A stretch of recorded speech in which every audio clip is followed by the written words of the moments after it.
আসসালামু আলাইকুম। বাংলাদেশ বেতার রংপুর স্থানীয় খবরে আমন্ত্রণ জানাচ্ছি শাহিদা মিল্কি। সৌদি আরবে গতকাল থেকে শুরু হয়েছে চলতি বছরের হজের মূল আনুষ্ঠানিকতা।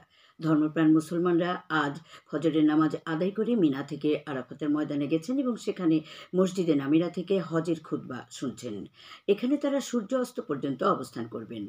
আজ হাজিরা জোহর ও আসরের নামাজ একসঙ্গে আদায় করবেন। সূর্যাস্তের পর আরাফাতের ময়দান থেকে মুজদালিফার উদ্দেশ্যে গমন করবেন। সেখানে পৌঁছে মাগরিব ও এশার নামাজ একসঙ্গে আদায় করবেন। এরপর মুজদালিফায় রাত যাপন ও পাথর সংগ্রহ করবেন হাজিরা। 10 জিলহজ ফজরের নামাজ আদায় করে মুজদালিফা থেকে আবার মিনায় ফিরে যাবেন তাঁরা। মিনায় এসে বড় জামারাতে কঙ্কর নিক্ষেপ, কোরবানি ও মাথা মুন্ডন করে মক্কায় কাবা শরীফ তওয়াফ করবেন হাজিরা। পবিত্র ঈদুল আজহা আর মাত্র 2 দিন বাকি। কোরবানির প্রাণীর হাটগুলোতে এখন চলছে শেষ সময়ের বেচাকেনা। রংপুর জেলার 8টি উপজেলা ও রংপুর সিটি কর্পোরেশন এলাকায় ছোট বড়, স্থায়ী ও অস্থায়ী মিলিয়ে প্রায় শতাধিক হাট বসেছে। এসব হাটে এবার দেশি গরু, ছাগল, ভেড়া ও মহিষের প্রাধান্য দেখা যাচ্ছে। রংপুর জেলা প্রাণী সম্পদ কর্মকর্তা ডাক্তার মোহাম্মদ আবু সাইদ জানান, হাটগুলোতে অসুস্থ পশু যেন কেউ বিক্রি করতে না পারে সেজন্য বিভিন্ন হাটে মেডিকেল টিম কাজ করছে। কোনো পশু অসুস্থ হলে হাটেই চিকিৎসা দেওয়ার ব্যবস্থা নেওয়া হয়েছে। Rangpur metropolitan police commissioner Mohammad Majid Ali জানিয়েছেন, চাঁদাবাজি ও হয়রানি নিরোধে কন্ট্রোল রুম, গোয়েন্দা নজরদারি ও অতিরিক্ত পুলিশ মোতায়েন করা হয়েছে। এছাড়া মলম পার্টি, হালুয়া পার্টি সহ প্রতারক চক্রের বিষয়ে পুলিশ সতর্ক রয়েছে। এদিকে কুড়িগ্রামের চিলমারী উপজেলায় আসন্ন পবিত্র ঈদুল আজহা উপলক্ষে প্রতিবারের মতো এবারেও উপজেলার জোরগাছ, থানাহাট ও বালাবাড়ি হাটে প্রচুর দেশি গরু, ছাগলের জমজমাট হাট বসেছে। ঈদ বাজারে চাহিদা মেটাতে রংপুরে আলুর হিমাগারে অস্বাস্থ্যকর পরিবেশে 7,000 কেজি মিষ্টি সংরক্ষণের অভিযোগে নগরীর ময়নাকুঠি হিমাগার এবং মিষ্টি ব্যবসায়ী প্রতিষ্ঠান পুষ্টির 2 লাখ টাকা জরিমানা এবং সংরক্ষণকৃত মিষ্টি ধ্বংস করা হয়েছে।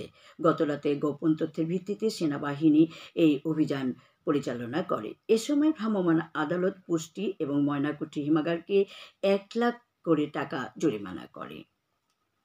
ট্রাফিক আইন ও সচেতনতা বিষয়ে রংপুর মেট্রোপলিটন পুলিশ ট্রাফিক বিভাগের কর্মকর্তাদের সাথে রংপুর কেন্দ্রীয় বাস টার্মিনাল ও কামারপাড়া ঢাকা কোচ স্ট্যান্ডের শ্রমিকদের পৃথক দুটি মতবিনিময় সভা গতকাল অনুষ্ঠিত হয়। রংপুর কেন্দ্রীয় বাস টার্মিনালে মতবিনিময় সভায় শ্রমিক ইউনিয়নের আহ্বায়ক মোহাম্মদ তাজুল ইসলাম হারুন চৌধুরীর সভাপতিত্বে প্রধান অতিথির বক্তব্য রাখেন মেট্রোপলিটন পুলিশের ডিসি ট্রাফিক মোহাম্মদ আব্দুর রশিদ। লালমনিরহাটে জাতীয় নাগরিক পার্টির এনসিপি জেলা সমন্বয় কমিটি গঠন করা হয়েছে। কমিটিতে মোহাম্মদ রকিবুল হাসানকে প্রধান সমন্বয়কারী করে 17 জনের নাম ঘোষণা করা হয়েছে। এছাড়া আখলাক আলী রকি ও শাহ সুলতান নাসির উদ্দিন আহমেদকে যুগ্ম আহ্বান সমন্বয়কারী হিসেবে রাখা হয়েছে। পবিত্র ঈদুল আজহা উপলক্ষে লালমনিরহাটের 5টি উপজেলা ও 2টি পৌরসভায় 1,41,276 জন উপকারভোগীর মাঝে 10 কেজি করে ভিজিএফের চাল বিতরণ করা হয়েছে। এদিকে একই কর্মসূচির আওতায় কুড়িগ্রামের রাজীবপুর উপজেলার 3টি ইউনিয়নে 29,000 পরিবারকে 10 কেজি করে ভিজিএফের চাল বিতরণ করা হচ্ছে। দুর্যোগ ব্যবস্থাপনা অধিদপ্তরের তত্ত্বাবধানে সংশ্লিষ্ট ইউনিয়ন পরিষদ ও পৌরসভা এই কর্মসূচি বাস্তবায়ন করছে। আসন্ন ঈদুল আজহা উপলক্ষে জয়পুরহাটের 5বিবি উপজেলায় 100 জন কোরবানির প্রাণীর চামড়া সংরক্ষণকারীদের মাঝে সরকারিভাবে বিনামূল্যে 300 বস্তা লবণ বিতরণ করা হয়েছে। উপজেলা পরিষদ মিলনায়তনে গতকাল নির্বাহী অফিসার রোমানা রিয়াজ এসব লবণ বিতরণ করেন। গাইবান্ধা জেলায় গতরাতে এক অভিযান পরিচালনা করে 1,800 পিস ইয়াবাসহ বরখাস্তকৃত পুলিশ সদস্য মনিরকে গ্রেপ্তার করেছে মাদকদ্রব্য নিয়ন্ত্রণ অধিদপ্তর।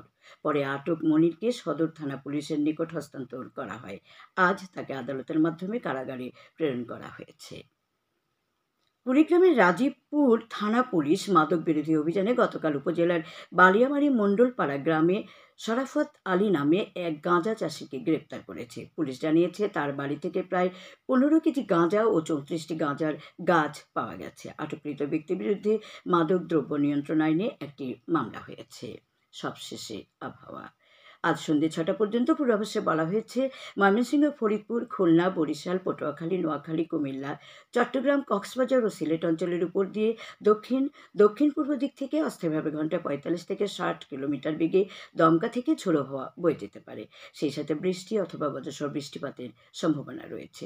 এসব এলাকার নদীবন্দরসমূহকে ১ নম্বর সতর্কতা সংকেত দেখাতে বলা হয়েছে। খবর শেষ হলো। আমাদের পরবর্তী স্থানের খবর প্রচারিত হবে বেলা ২টা ৫ মিনিটে।